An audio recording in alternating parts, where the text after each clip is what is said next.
Hi, Eric Gibaud, ericgibaud.com, and today I'm going to present you my 5 tips, advice, photography tips for June 2021.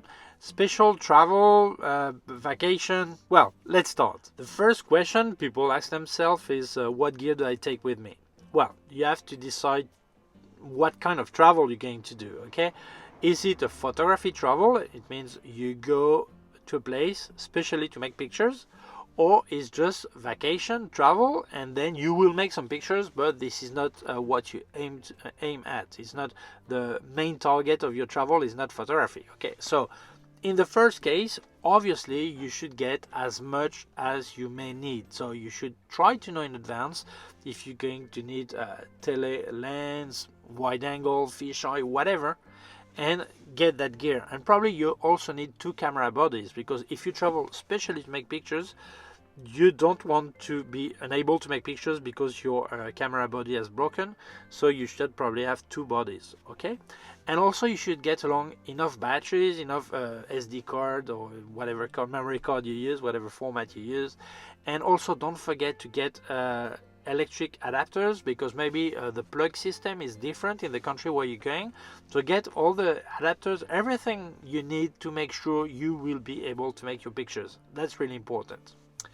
In the case you just go on traveling and on vacation, and you're not trying to travel especially for pictures, then try to get the minimum, because otherwise it will bother you.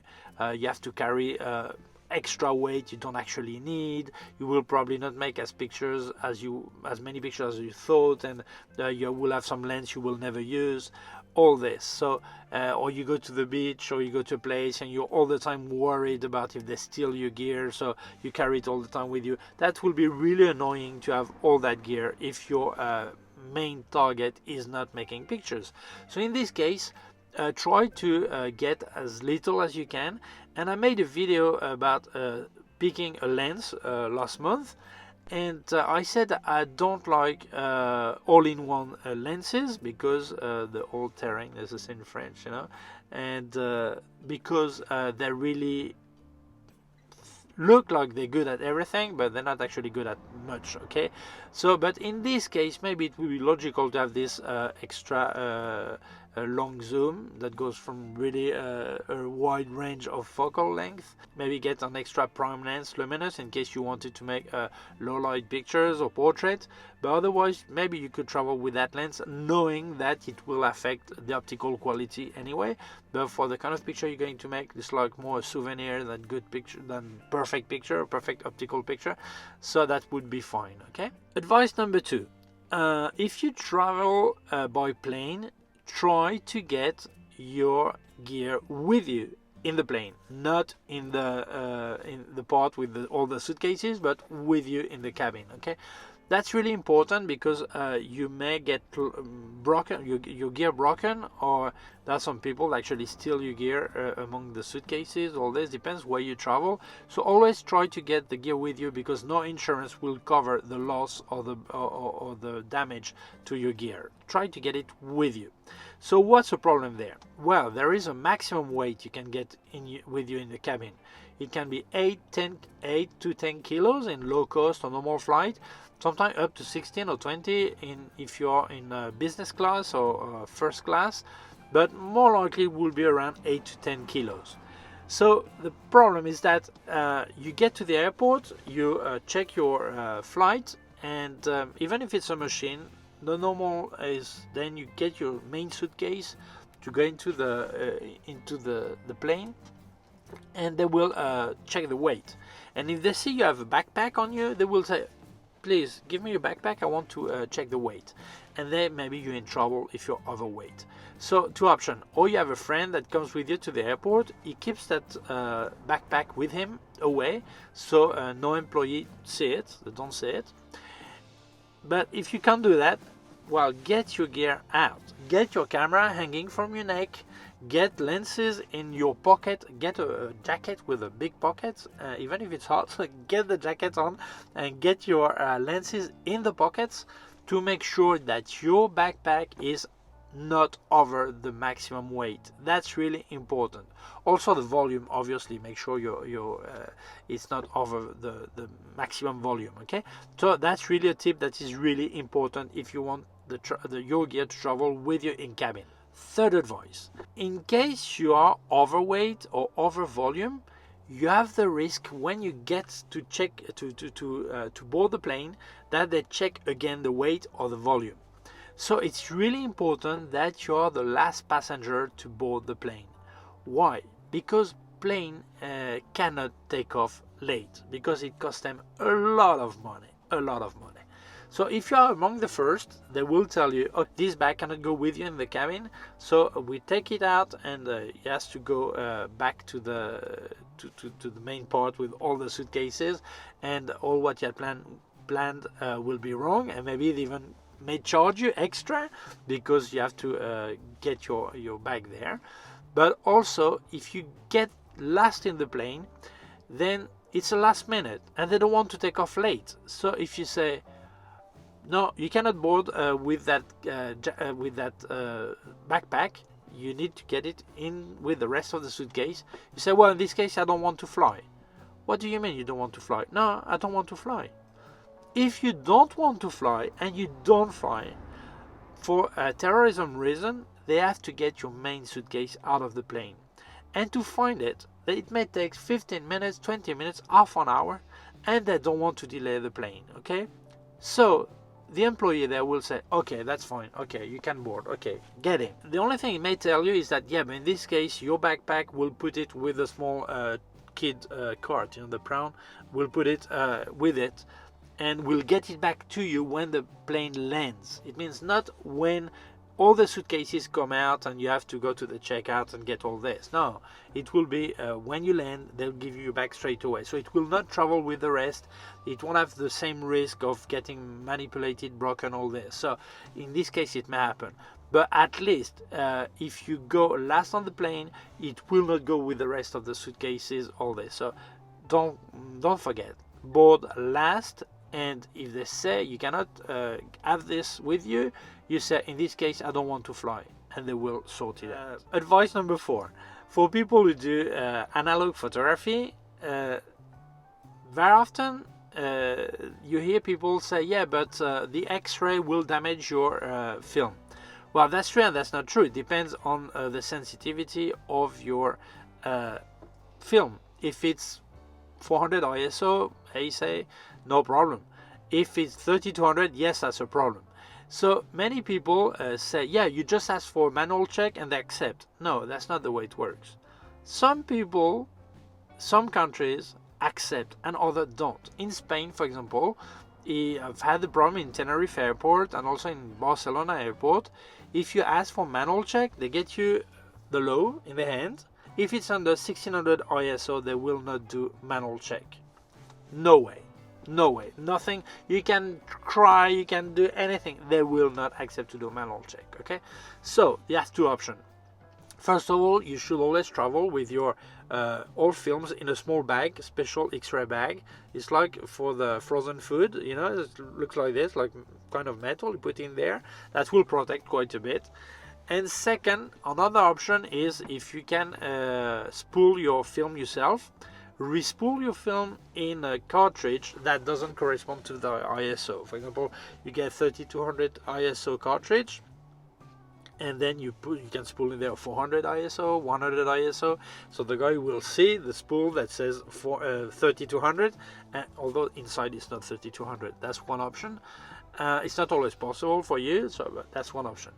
But really the massive problem is not just for film like this. It's mainly for plain film, like 4x5, things like this, because there's really no protection on there. On 120 film you have the paper that protects a bit, and on 35mm you have the metal spool that helps also. But on this case it's really unprotected. So even with 100 ISO you may have some problems. So you must try to find a solution for that, okay? Otherwise you risk to have your film damage. But don't forget, there is no negotiation in some countries. They will not do manual check. In the USA now, they have a new scanner, body scanner, that goes like this when you go to the airport. And it seems that this one really damaged film, even if it's 400 ISO, okay? But it also seems that they're willing to have manual check more than in Spain anyway. So try to get the information before traveling, otherwise you could ruin your pictures. Point number 5. Many people will not agree with me, but this is my opinion. You are free to have your opinion. I give you mine. It's about respect. When you go to a country that is not yours, do not do what you would not do in your own country or accept that tourists will do in your country. If there are rules, there are rules about places, rules about people, respect them. I see many people, they go traveling and they start making pictures to kids or to people without asking, and they will never accept that foreigners or tourists that visit their country would do that to their own kids. So don't do that to others. There is a photographer in Tenerife, I remember about a couple of years ago, he went to India and made pictures of kids who had no underwear, and you see a picture of the genital there, and he showed them on Facebook saying, oh, this poor kid, they don't even have underwear. I don't understand. You make that picture, I don't even understand you publish it, okay? So I don't understand you publish it, but I don't even understand you make the picture. That's you don't work for National Geographic, you're not getting paid to make that kind of reportage. So why are you making that kind of pictures? Would you accept a foreigner to make pictures of your kids like this? No way. So don't make these pictures. And second, when you see people, ask them if they want to have their picture, if they accept to have their picture made. It's that even if you don't speak the language, it's so easy as pointing at your camera, like doing like this. Can I make a picture like this? You know, and they will say yes or no. And if they say no, it's no. Period. No is no. Don't go far away with a tele lens and try to make a picture anyway. Respect. If the guy said no, it's no. That's it. Period. If you go to a museum and they said no pictures, why are you trying to make pictures? They said no picture. Doesn't matter the reason. Maybe it's because they want to sell their own picture at the museum shop. Doesn't matter. If it said no picture, it's no picture. That's it. Finish. Respect. And also, I think we must be generous, especially when we travel to countries with not really favorable economics. So it's important to try to help also. If you go to a market and you have the guy with a lot of fruits and you make these really nice pictures, all this, why don't you buy a couple of fruits? Or if you sell things that you can afford, why don't you buy a couple of things? You have maybe 1,000 or 2,000 euros or dollars in gear around your neck, and you've paid the same or more to travel there, and you cannot afford to give $2, $3, $4 to this guy. Come on, be generous. Share with him. He shares his life with you. Well, give him something back, okay? Or the typical shoe cleaner, shoe polisher on the street, and many people like to make that kind of picture. Ask him, also his client, if you can make the picture. If they agree, make the picture, and then when they're finished, have your shoe polished. If you feel polishing your shoe is like emulating this guy, although this is his work, he does his work, it's like a work like any other work, maybe you don't feel good about it, well, doesn't stop you from asking how much it is to polish a shoe. Give him that money and don't have your shoe polished, no problem, but try to be generous. It's not fair that we go travel, make a lot of picture, and these people don't get anything out of it, okay? So try to be generous. Now, special thing about drones. Many people are tempted to bring the drone along, like a Mavic Mini, which is really small, and make some drone photography or video. But don't forget that many countries forbid to have use drones, even with permission. There are no permission possible. Sometimes there are some permission that are really complicated to get. But the thing is, if you get your drone to some countries, when you get there, if they open your suitcase and find a drone, they will confiscate it. So you will not be able to have it with you during your trip. And the worst thing is that they will give it back to you after your vacation, like 1-2 weeks, but then you will have to pay tax for custody. And sometimes it's really high. some people have paid up to 500 euros for 2 weeks custody. So when you get your drone back, you have not been able to use it and you have to pay a lot of money to get it back. So try to inform yourself before traveling if you can or not use a drone there, and bring it along only if you will be able to use it. Otherwise, it's nonsense to have it with you. Okay, and also, when you make pictures abroad, make sure that you don't make pictures of military zone that can really get you in trouble, like in many countries. And check this, and there are some countries where every public monument is classified as military. So try to make sure you don't get in trouble with that, okay? And try to get informed before, okay? So that's it. These were my tips for June 2021. I hope it helps you to have a better time traveling. If you feel it may interest other people, please share it on social networks. If you have not done yet, please subscribe to my YouTube channel. There's a small button down here, also a small bell. If you click on the bell, get notified when I upload a new video. My website, ericgibaud.com. If you have any question, can leave a comment below. I'll also leave you links of my gear on Amazon, links to other part of my YouTube channel, also a link to my PayPal account in case you want to make a donation. So have a nice vacation, summer one if you're in the North Hemisphere, winter one if you're in the South Hemisphere, and all year round same climate if you're in the tropics, okay, or the Ecuador, and that's it. So have a nice time, take care of yourself, and see you soon. Bye.